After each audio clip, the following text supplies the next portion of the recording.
नमस्कार दोस्तों, RMS institute के ऑनलाइन एजुकेशन प्लेटफॉर्म में आपका एक बार फिर से स्वागत है। D Ed special education IDD specialisation के जो सेकंड ईयर के स्टूडेंट हैं उनके लिए हमारा पेपर नंबर 7 जो अ, कौशल से संबंधित है, जिसके अंदर हमारा 7, 8 और 9 मॉड्यूल जो है वो कंप्लीट हो चुका है। 10वें मॉड्यूल के बारे में आज अपन बात करेंगे। इसमें 10.1 सबसे पहले अपन पढ़ेंगे। 10.1 कामकाजी दुनिया का परिचय। कामकाजी दुनिया का परिचय ये अपन को सबसे पहले पढ़ना है। इसमें अपन को तीन चीज़ें पढ़नी है: नौकरी कैरियर में अंतर, निजी और पेशेवर जीवन के बीच अंतर, और काम करने की दुनिया के लिए अपने आप को किस प्रकार तैयार करें। ये तीन चीज़ अपन को पढ़नी है कि नौकरी क्या है और कैरियर क्या है, और निजी और पेशेवर जीवन में क्या अंतर है, काम करने की दुनिया के लिए आप अपने आप को किस तरीके से तैयार करेंगे। तो यहाँ पर अपन इनके बारे में बात करते हैं। तो सबसे पहले बात करेंगे अपन नौकरी और कैरियर के बीच में क्या अंतर है। नौकरी क्या है और कैरियर क्या है, ये अपन को आना चाहिए। क्या आपने कभी किसी से पूछा है कि आप बड़े होकर क्या करना चाहते हैं? वे आपके कैरियर के बारे में जानना चाहते हैं, आपकी नौकरी के बारे में। क्या आपको ये समझ नहीं आया? इसे समझने के लिए आगे पर यदि आपसे कोई ये पूछता है कि भाई आगे बढ़ के आप जो आप पढ़ाई कर रहे हैं तो आगे भविष्य में आप क्या करना चाहते हैं, तो ये आपकी नौकरी के बारे में पूछ रहे हैं या कैरियर के बारे में पूछ रहे हैं। ठीक है ना। यहाँ पर अपन देखते हैं कैरियर का मतलब उन कामों से जो कोई व्यक्ति अपने पूरे पोटेंशियल को प्राप्त करने के लिए करता है। का कैरियर उनकी ताकत और आकांक्षाओं, उनके विश्वास और योग्यताओं पर निर्भर जीवन में जो भी निर्णय लेते हैं उसका प्रभाव हमारे कैरियर पर पड़ता है। ठीक है ना। एक व्यक्ति का कैरियर, उसके अंदर क्या ताकत है, उसके कैसे लक्ष्य हैं, उसकी कितनी आकांक्षाएं हैं, उसका किधर जो है विश्वास है, ये सारी योग्यताओं पर निर्भर करता है। और हम जीवन में जो निर्णय लेते हैं उसका प्रभाव हमारे कैरियर पर पड़ता है। मतलब जो हमारी क्षमता है, हमारे अंदर कैसी क्वालिफिकेशन है, कुछ किस प्रकार की क्षमता हमारे अंदर यहाँ पर है, कैसा विश्वास है, कैसी इच्छाएं हमारी हैं, कौन सी आकांक्षाएं, ये सब चीज़ हमारे कैरियर को प्रभावित करती हैं। यहाँ पर आपको नौकरी और कैरियर के बीच में अंतर दिया गया है, इसको अपन पढ़ लेंगे, आसानी से आपका क्वेश्चन हल हो जाएगा। तो पहला अंतर क्या है कि एक नौकरी की एक निश्चित शुरुआत और अंत होता है। उदाहरण के लिए आपकी नौकरी एक स्कूल में शिक्षक की हो सकती है। जैसे आप स्कूल में टीचर हैं तो ये आपकी नौकरी है। ठीक है ना। ये शुरुआत और अंत एक निश्चित होता है इसका। कैरियर की बात करें, हमारा कैरियर हमारे पेशेवर जीवन में की गई प्रगति है। इसमें अनेक सालों में की गई कई अलग अलग नौकरियां शामिल होती हैं। जैसे आपने अपने जीवन में टीचर की नौकरी कर ली या कोई कहीं पर और जगह नौकरी कर ली, तो ये पूरी जो आपने जितनी भी नौकरियां अपने जीवन में की हैं वो सारी जो है वो आपकी क्या है, कैरियर है। जैसे इसमें आपको बताया कि आप एक ट्यूशन शिक्षक भी हैं, स्कूल शिक्षक, प्रिंसिपल या अन्य शिक्षकों के ट्रेनर आदि हो सकते हैं। दूसरा अंतर क्या होगा, नौकरियों में किसी व्यक्ति का काम निर्धारित होता है, उनका एक पद और वेतन होता है। नौकरी में क्या होता है, आपका काम फिक्स है कि आपको ये काम करना है। आपका एक पद है, आपको एक पद दिया गया है, आप शिक्षक हैं, प्रिंसिपल हैं, क्या हैं, और आपको एक निश्चित वेतन दिया जाता है। इधर कैरियर की बात करें, कैरियर किसी व्यक्ति की शैक्षणिक योग्यता, रुचियां, क्षमताएं, स्किल्स, सर्टिफिकेशन और डिप्लोमा शामिल होते हैं। कैरियर में क्या है, सारी चीज़ आपकी कौन सी रुचि है, क्या क्षमताएं हैं, क्या स्किल आपको आती है, सर्टिफिकेट या डिप्लोमा आपको कौन से आपने कर रखे हैं, ये सारी चीज़ें आपके कैरियर में शामिल होती हैं। तीसरा अंतर क्या है, कैरियर इन कई नौकरियों के बीच का संबंध है। कैरियर क्या है, बहुत सारी नौकरियों के बीच का संबंध है, जबकि एक व्यक्ति के कैरियर में कई नौकरियां शामिल हो सकती हैं। दोनों बात एक ही है। यहाँ पर अपन ने लिखा कि कैरियर कई नौकरियों के बीच संबंध स्थापित कर रहा है, ये कह रहा है कि एक व्यक्ति के कैरियर में बहुत सारी नौकरियां होती हैं। ठीक है ना। लेकिन ये नौकरी एक, जैसे आप शिक्षक है तो एक नौकरी हो गई। कैरियर जब आप जितने भी काम कर रहे हैं वो सब कैरियर के अंदर आपके आ गए। यहाँ पर आपको उदाहरण बताया गया कि हम आपके आईटीआई के प्रिंसिपल का कैरियर देखें। उनके कैरियर में प्रिंसिपल ने ट्रेनर, प्लेसमेंट ऑफिसर या डिप्टी प्रिंसिपल की नौकरी भी की होगी। प्रिंसिपल बनने से पहले उन्होंने कई ट्रेनिंग सेशन अटेंड किए होंगे और आईटीआई में कई अलग अलग काम किए होंगे। मतलब एक जो प्रिंसिपल है आईटीआई का, वो आज सीधे प्रिंसिपल नहीं बना। हो सकता है उसने टीचर के पद पर भी काम किया हो सकता है उसने मास्टर ट्रेनर के रूप में भी काम किया हो सकता है उसने वाइस प्रिंसिपल के रूप में भी काम किया हो। ये सारे कार्य उसके द्वारा जो किए गए ये सब उसके कैरियर के अंदर आते हैं। यहाँ पर आपको जो कैरियर के संबंधित बताएगी, जैसे स्किल्स है, रुचि है, सर्टिफिकेशन है, क्षमता है, नौकरी है, शैक्षणिक योग्यता है, नौकरी, डिप्लोमा, ये सारी चीज़ें उसके क्या किस में आती हैं, कैरियर के अंदर आती है। अब निजी और पेशेवर जीवन के बीच में क्या अंतर है? एक निजी जीवन है और एक पेशेवर जीवन है, तो इसमें क्या अंतर है? निजी जीवन में वह सब कुछ शामिल है जो अपने काम के बाहर करते हैं, जैसे लोगों के साथ हमारे रिश्ते, आराम करने का समय, मनोरंजन, हमारे शौक, परिवार के साथ बिताया समय, स्वास्थ्य और फिटनेस आदि। निजी जीवन बहुत ज़रूरी है क्योंकि इस दौरान हमें आराम करने का समय मिलता है और यह हमारे जीवन को पूरा करता है। ठीक है ना? निजी जीवन जो होता है इसके अंदर हमारे रिश्ते शामिल हैं, हमारा आराम करने का समय है, मनोरंजन जो आप कर रहे हैं वो है, हमारे शौक हैं, परिवार के साथ जो अपन जीवन बिता रहे हैं वो है, स्वास्थ्य, फिटनेस, ये सारी चीज़ें हमारे निजी जीवन से जुड़ी हुई हैं। ठीक है ना? पेशेवर जीवन में हमारे कामकाजी जीवन को संदर्भित करता है। ये हमारा कैरियर, हमारा व्यवसाय, हमारा काम हो सकता है। पेशेवर जीवन का मतलब है कि जो आप काम करते हैं, आप क्या काम करते हैं, आप नौकरी करते हैं, आप व्यापार करते हैं या कहीं अन्य प्रकार का कोई काम करते हैं, जो आप काम करते हैं और काम का जो आपका जीवन है वो आपका पेशेवर जीवन है। यहाँ पर आपको बताया गया है काम और जीवन। अपने निजी और पेशेवर जीवन को अलग रखना जरूरी है, इससे यह पक्का करने में मदद मिलेगी कि हम अपने परिवार, दोस्तों आदि के लिए समय दे सकें। आपको पेशेवर जीवन में बेहतर काम करने में मदद करेगा। आपको दोनों निजी और पेशेवर दोनों जीवन के अंदर क्या है, संबंध बनाकर रखना चाहिए और कॉम्बिनेशन रखना चाहिए। यहाँ आपके पर्सनल और प्रोफेशनल जीवन को अलग रखने के लिए कुछ सुझाव दिए गए हैं। यदि आप इसको दोनों जीवनों को अलग करना चाहते हैं तो आपको यहाँ पर सुझाव दिए गए हैं कि काम के लिए एक विशिष्ट समय रखें जिस दौरान आप केवल अपने काम करते हैं, परिवार के सदस्यों से बात करते, सोशल मीडिया आदि से अपना ध्यान न भटकाएं। आपको जब आप काम कर रहे हैं, जब आप पेशेवर बन जाते हैं, जैसे माना कि मैं परिवार से आकर के मेरी दुकान पे आ गया, तो मुझे दुकान पे काम करना है, पूरा ध्यान मुझे अपना दुकान पे देना है। ठीक है ना? तो पेशेवर काम में हम आ जाएं तो पूरा ध्यान हमारा पेशे में होना चाहिए। अपने आप को रिचार्ज करने के लिए आराम करें, कुछ छोटे विराम लें। पूरे दिन अपने कंप्यूटर डेस्क के सामने बैठने से आपकी प्रोडक्टिविटी कम हो जाएगी और आप जितन जो काम कर रहे हैं उसके बीच बीच में आप थोड़ा थोड़ा क्या है, आराम कर लें, जिससे कि आपकी जो क्षमता है, शारीरिक जो क्षमता है वो बनी रहे। समय समय पर अपने स्किल्स में सुधार लाएं, किताबें पढ़ें, सेमिनार और कार्यशालाओं में भाग लें, जिससे आपके स्किल में सुधार होगा। यदि आपकी स्किल से संबंधित कहीं पर भी कोई कार्यशाला आयोजित हो रही है, कोई ट्रेनिंग सेशन चल रहा है, तो उसमें अपन को भाग लेना चाहिए, जिससे कि हमारा क्या होता है, स्किल में सुधार होता है। अपने काम को इस आधार पर प्राथमिकता दें कि वे कितने जरूरी हैं, और अपने काम को अपन को प्राथमिकता इस प्रकार से देनी है कि ये कार्य मेरे लिए कितना जरूरी है, मतलब बहुत जरूरी है। इस प्रकार से आपको उसमें प्राथमिकता देनी चाहिए। अब कामकाजी दुनिया के लिए खुद को कैसे तैयार करें? अब कामकाजी दुनिया जो है उसके लिए मुझे अपने आप को तैयार करना है, तो कैसे तैयार करेंगे? कोई काम या नौकरी से जुड़ी गतिविधियां कामकाजी दुनिया का हिस्सा है। इसमें जैसे नौकरी ढूंढना है, नौकरी में आगे बढ़ना, नई नौकरी ढूंढना, नौकरी में बेहतर होना आदि शामिल हो सकते हैं। नौकरी में आगे बढ़ने के लिए हमें इससे जुड़े नए कौशल और नई तकनीकों के बारे में अपडेट रहना चाहिए। देखिए, कामकाजी दुनिया की तैयारी के लिए आपको कुछ ज़रूरी स्किल पर ध्यान देना होगा। आप अभी इन स्किल्स के बारे में सीख सकते हैं, जैसे जैसे आप कैरियर आगे बढ़े उन्हें विकसित करते हैं। आपको कुछ स्किल्स आने चाहिए यदि आप कामकाजी दुनिया के अंदर प्रवेश करना चाहते हो। तो कौन कौन सी स्किल आपको आनी चाहिए? जैसे यहाँ पर दिया गया है कम्युनिकेशन, संवाद वाला कौशल, बात करने का तरीका, है ना, नमनीयता या अनुकूलता, आप हर चीज़ हर वातावरण में क्या है, अनुकूल हो जाएं। आलोचनात्मक सोच आपकी होनी चाहिए। निर्णय लेना, आपके अंदर क्षमता होनी चाहिए कि किसी चीज़ का अच्छा बुरा निर्णय ले सको। समस्या का समाधान करने की स्किल होनी चाहिए। डिजिटल स्किल आपके पास होनी चाहिए, टेक्नोलॉजी आपके पास होनी चाहिए।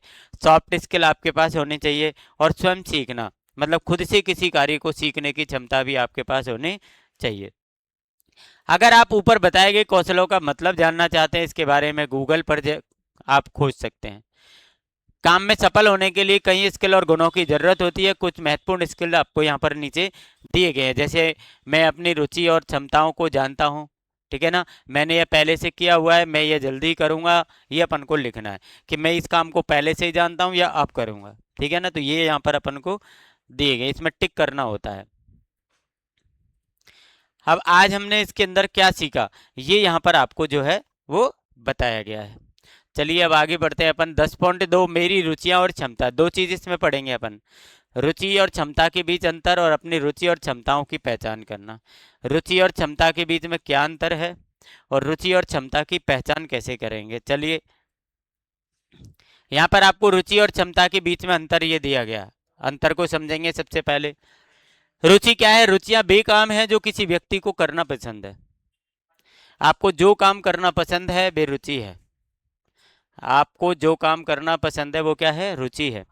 क्षमता क्या है, क्षमता ऐसे काम है जिनमें कोई व्यक्ति अच्छा है और उन्हें अच्छे से कर सकता है। जो व्यक्ति जिस कार्य में अच्छा हो और उस कार्य को वो अच्छे से कर सके, वो उसकी क्षमता है। रुचि ऐसे काम है जिन्हें करना हम बहुत पसंद करते हैं लेकिन हो सकता है कि हम उनमें अच्छे न हो। रुचि ऐसे ऐसे कार्यों में भी हमारी पसंद हो सकती है जिन कार्यों को करने की हमारे पास में ताकत नहीं होती है, हम उसको अच्छी प्रकार से नहीं कर सकते, लेकिन हमें वो कार्य पसंद है। क्षमता क्या होता है, क्षमता ऐसे काम है जो हमें अच्छे से करना आता है लेकिन ऐसा जरूरी नहीं कि इन्हें करके हम खुश होते होंगे। क्षमता क्या है, क्षमता वो है कि जिन कार्यों को करने के लिए हम बिल्कुल परफेक्ट हैं, उनको करना हमको क्या है, अच्छे से करना उनको हमको आता है, लेकिन उनको करने के बाद में हम खुश हों, ये इसके अंदर जरूरी नहीं होता है। अपनी रुचि के कामों में अपनी क्षमताओं का विकास करने के तरीके खोजना एक मजेदार चुनौती है। तो इसमें यहाँ पर अपन को दिया गया कि हम ऐसी क्षमताओं हमें हम में ऐसी क्षमताएं हो सकती है जिनके बारे में हम पूरी तरह से नहीं गिनते हो। कभी कभी हमें अपनी क्षमताओं के बारे में तब पता चलता है कि दूसरे लोग हमें बताते हैं कि हम कोई काम कर बहुत अच्छे से करते हैं। यह भी अ, सभी है कि हम विशेष क्षेत्र में अपनी रुचि के अनुसार अपनी क्षमताओं का विकास करें। हो सकता है कि वह हमारी रुचि और क्षमता एक ही क्षेत्र में न हो। हमारी अ, रुचि के हिसाब से हमारी हमारी क्षमता के अनुसार से या हमारे मन के हिसाब से हमारी रुचियां जो हैं वो बदल सकती हैं। काफ़ी बार क्या है कि हमारी रुचि बदल जाती है और रुचि केवल पसंद होती है, ये अपन को ध्यान रखना है। उस कार्य के प्रति हमको अच्छे से नॉलेज है या नहीं है। यहाँ पर आपको बताया चुनौती, रुचि, क्षमता और कैरियर, नौकरी के विकल्प। आपको जितनी क्षमता और रुचियां जिसमें होगी वहीं पर आपको यह कि नौकरी और कैरियर का विकल्प प्राप्त होगा। मतलब कुल मिला के तीनों चीज आदमी के पास में होनी चाहिए। जुबिया को चित्र बनाना बहुत पसंद है लेकिन वह गाना बहुत अच्छा गाती है, लेकिन निम्नलिखित में से जुबिया की क्षमता क्या है। क्षमता क्या है, गाना गाना। और पसंद क्या है, उसको चित्र बनाना, तो चित्रकारी क्या हो गई, उसकी रुचि हो गई। बस ये चीज अपन को ध्यान देना है। पाकुर खाना अच्छे से पकाता है लेकिन उसे डांस करना पसंद है। जो पसंद है वो क्या है, तो पाकुर की क्षमता क्या है, पसंद है, वो रुचि है। क्षमता पूछ रहा है, अच्छे से पकाता है, ठीक है ना, पकाता अच्छे से, तो वो खाना बनाना उसकी क्या है, क्षमता है। अपनी रुचि और क्षमताओं को पहचाने। आप आपकी रुचि और क्षमता आपको पहचानने हैं। कैरियर की योजना बनाते समय अपनी रुचियों की पहचान करना जरूरी है। अपनी रुचि से जुड़े काम करने से हमें संतुष्टि और खुशी मिलती है। यदि आप जो कार्य आपको पसंद है, यदि उसी कार्य को आप करते हैं तो वो कार्य क्या होता है, आपको पसंद आता है। मतलब वो कार्य आपको करने से संतुष्टि और खुशी प्राप्त होती है। ठीक है, यह भी बहुत जरूरी है कि हम कैरियर चुनते समय अपनी क्षमताओं का ध्यान रखें। किसी काम में सफल होने के लिए उस काम से जुड़ी क्षमताएं एक जरूरी हिस्सा है। किसी विशेष काम को करने की क्षमता होने से हमें उस काम को करने की प्रेरणा मिलती है। इससे हम अपने काम करने की जगह पर बेहतर परिणाम भी दे पाते हैं। जो हमारे कार्य कर रहे हैं हम, तो उस कार्य को करने की क्षमता भी हमारे अंदर होनी चाहिए। केवल रुचि रुचि से कार्य आपका नहीं हो सकता।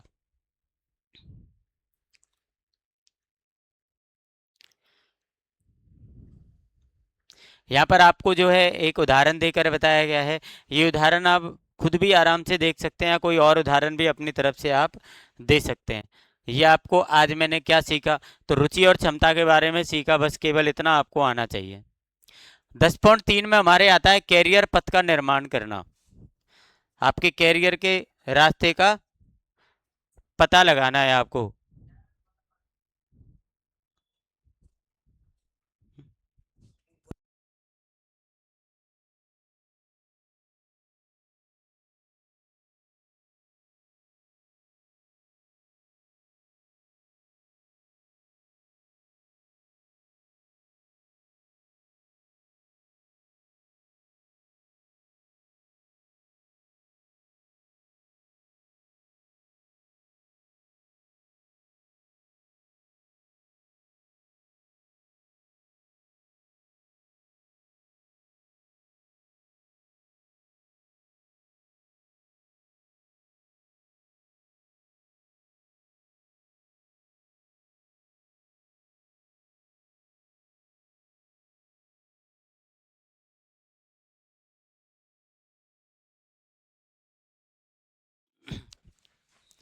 तो चलिए हम पढ़ते हैं 10.3 कैरियर पथ का निर्माण करना।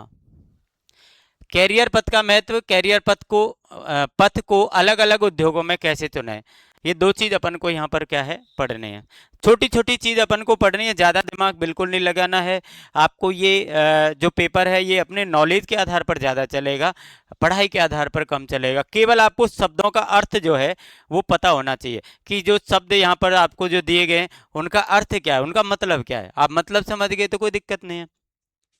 अब कैरियर पथ का महत्व समझते हैं कि आज हमारे पास अपना कैरियर बनाने के लिए बहुत से रास्ते हैं जो हमसे पिछली पीढ़ी के लोगों के पास नहीं हुआ करते थे। एक तरफ इतनी सारी संभावनाओं का होना उम्मीद देता है, लेकिन अगर हमें उद्देश्य या दिशा की कोई समझ नहीं है तो इससे तनावपूर्ण और भ्रमित भी महसूस हो सकता है। आज माना कि यहाँ पर देखिए पूरे कैरियर पथ को समझते हैं। कैरियर पथ का मतलब आपको कैरियर बनाने का रास्ता, कि आपको इस रास्ते में जाना है कि इस रास्ते में जाना है, मतलब आपको कौन सा पथ जो है उसका चुनाव करना है, तो ये कैरियर पथ हो गया। आज आपको पता है कि कैरियर बनाने के लिए हमारे पास में बहुत से रास्ते हैं। यदि आज से मैं बहुत प्राचीन समय की बात करूं तो वहां पर आपको पता है कैरियर बनाने के बहुत कम रास्ते हुआ करते थे। एक निश्चित रास्ते हुआ करते थे, आदमी को वो रास्ता चुनना होता था। आज की तारीख में अपन देखते हैं तो आपके सामने बहुत सारे जो है रास्ते हैं। कोई सा रास्ता आप चुन सकते हैं अपनी रुचि और क्षमता के अनुसार। तो ये आपका क्या हो गया, कैरियर पथ। अब ये कैरियर पथ जो है इतना यदि अपन को पता हो गया तो कैरियर पथ के बारे में अपन आराम से लिख सकते हैं। यहाँ पर आपको सुझाव दिया गया कि 21वीं सदी में हर 5 साल में नए रोजगार और कैरियर पथ बन रहे हैं।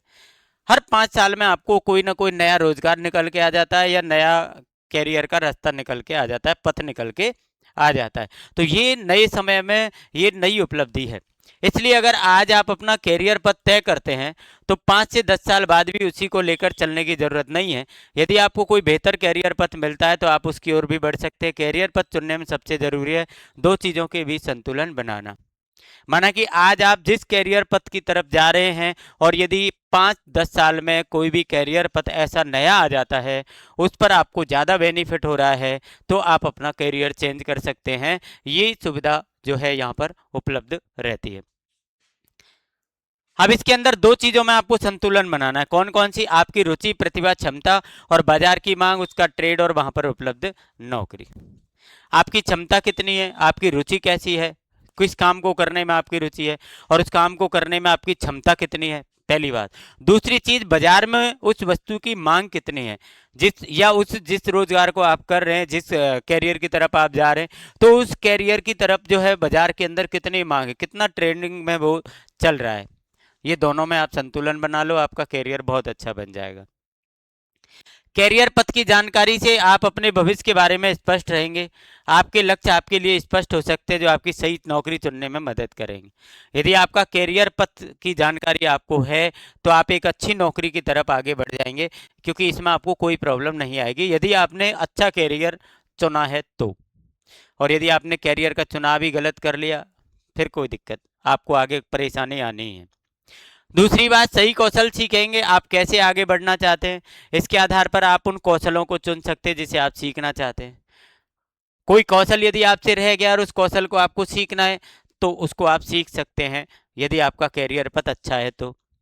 फ्लेक्सिबल बनेंगे, बाजार की मांग किस प्रकार बदल रही है इसके आधार पर आप अपने कैरियर पथ को चुन सकते हैं। यदि आपको बाजार के बारे में नॉलेज है तो बाजार के आधार पर आप अपना कैरियर पथ का चुनाव कर सकते हैं। आइए समझते हैं कि अलग अलग उद्योगों में कैरियर के पथ कैसे खोजें। अलग अलग उद्योगों में आप कैरियर का रास्ता कैसे खोजेंगे। देखिए, पहली बात, 3 लोगों का एक ग्रुप बनाएं, सभी पोस्टर को देखें। निम्नलिखित कैरियर के कैरियर पथ के पोस्टर हैं।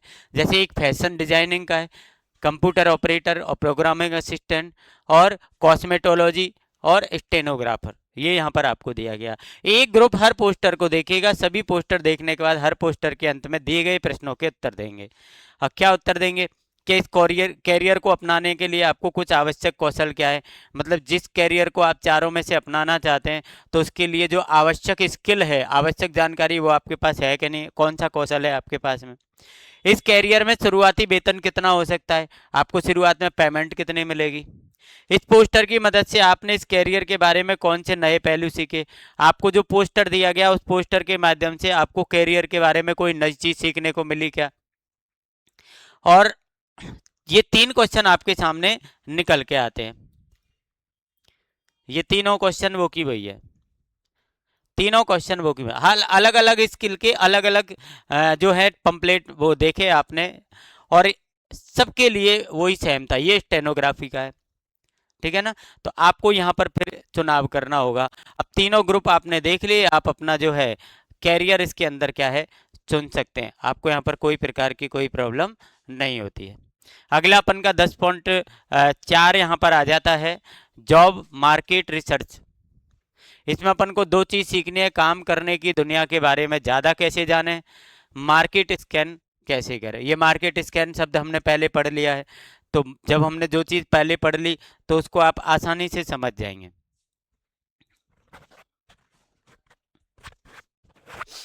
चलिए, सबसे पहले how to explore the world to of work. हम पिछले पाठों में काम करने की दुनिया और इसके महत्व के बारे में पहले जान चुके हैं। आइए इस पाठ में जाने कि इसे अपने कैरियर के विकास के लिए क्या कर सकते हैं। कैरियर के विकास के लिए आप क्या कर सकते हैं। देखिए, यहाँ पर आपको 3 डेट दी गई हैं, 1992, 2002 और 2022। 92 के 10 साल बाद की डेट है और ये 20 साल बाद की डेट है। 1992 में ऐसा होता था, 10 साल बाद इसमें कुछ परिवर्तन हुआ, ये आपको दिख रहा है, अपने आप ही परिवर्तन दिख जाएगा। और 2022 में ये परिवर्तन आपका हुआ। अब यहाँ पर अपन देखते हैं कि पिछले 30 सालों में भारत में काम करने की स्थितियों में काफ़ी बदलाव आया। 30 साल हो गए, 92 से 22, तो इस 30 सालों में काम करने के बहुत सारे तरीके बदल गए। टाइपराइटर की जगह कंप्यूटर और लैपटॉप आ गए, लैंडलाइन फ़ोन अब मोबाइल फ़ोन बन गए। हमने अपने घरों और स्कूलों में इनमें से कुछ बदलाव होते देखे हैं, लेकिन क्या आपने कभी उन नौकरियों के बारे में सोचा है जो इन बदलावों के साथ गायब हो गई। क्या आप उन नौकरियों के बारे में जानते हैं जो इन बदलावों की वजह से हमें अपने आप आसपास देखने को मिलती है। अब ये बहुत सारे बदलाव आ गए आपके पास में। पहले रिसीवर वाला फ़ोन लगा होता था, आज मोबाइल आ गए।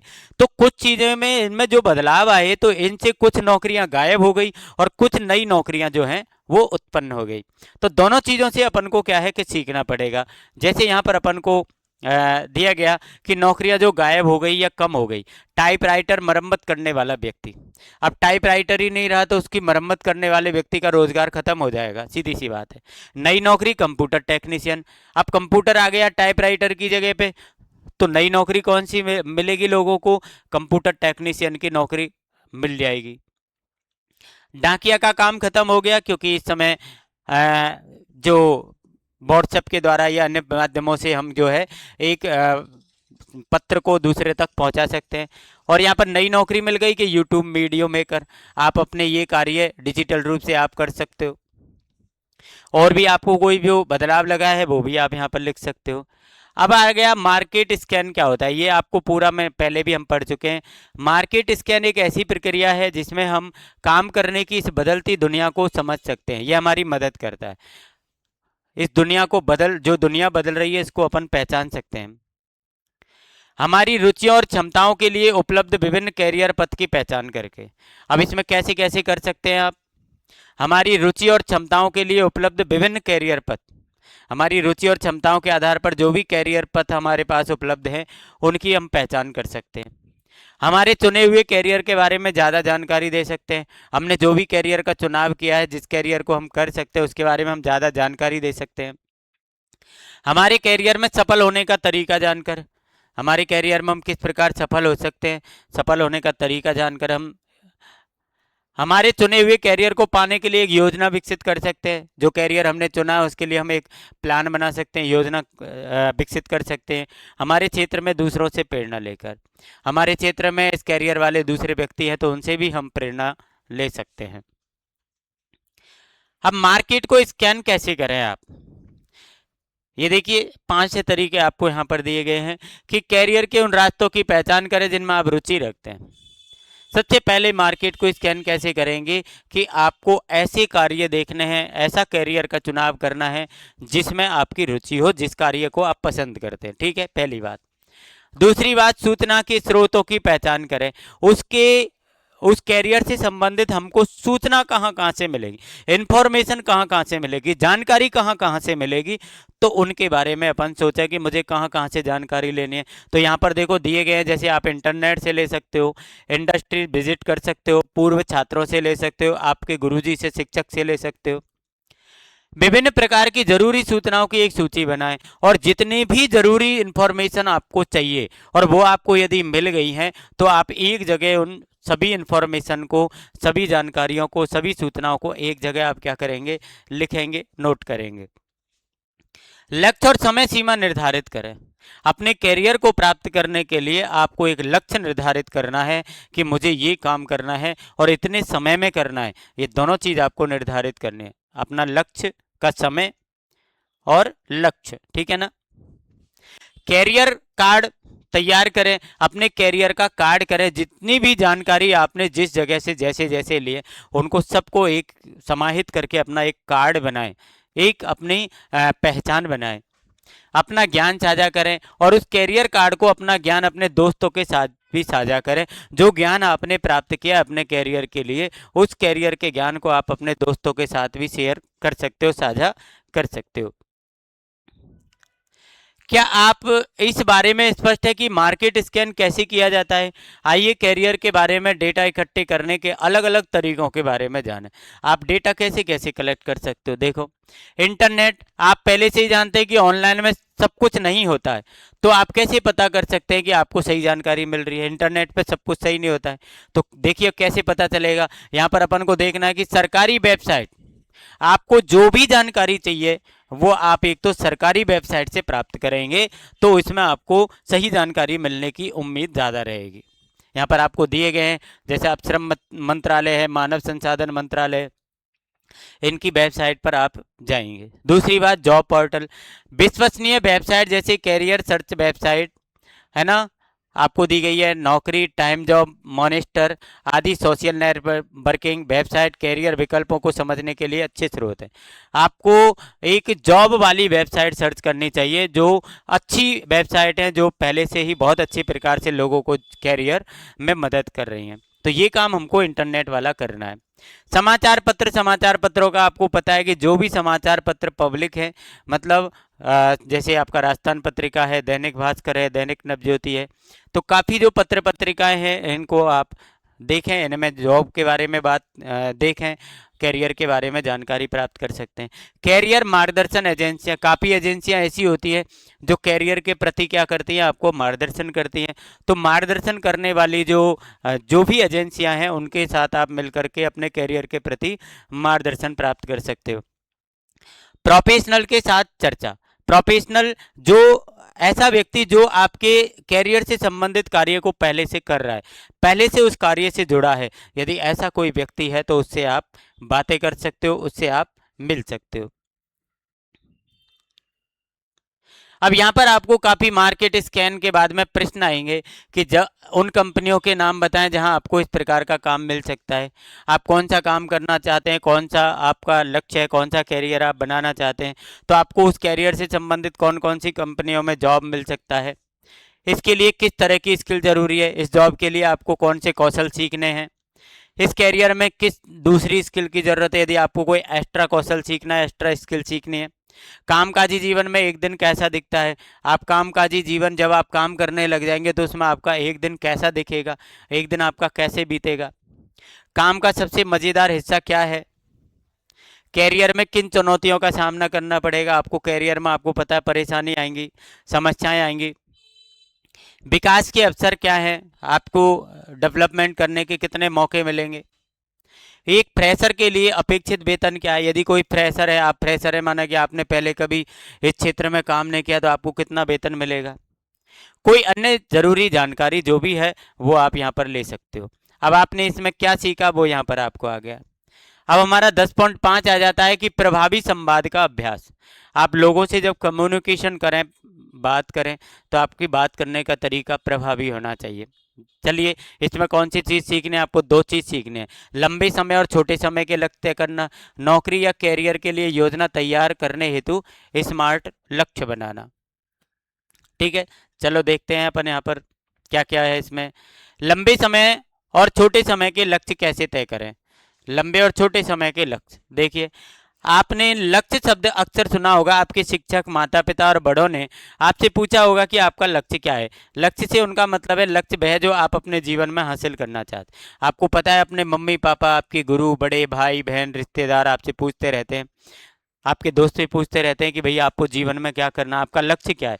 तो लक्ष्य क्या है, जिस कार्य को आप आगे भविष्य में करना चाहते हैं वो आपका लक्ष्य है। जैसे आप अभी डीएड कर रहे हैं, आपका लक्ष्य है कि मुझे शिक्षक बनना है, तो ये आपका क्या हो गया, लक्ष्य हो गया।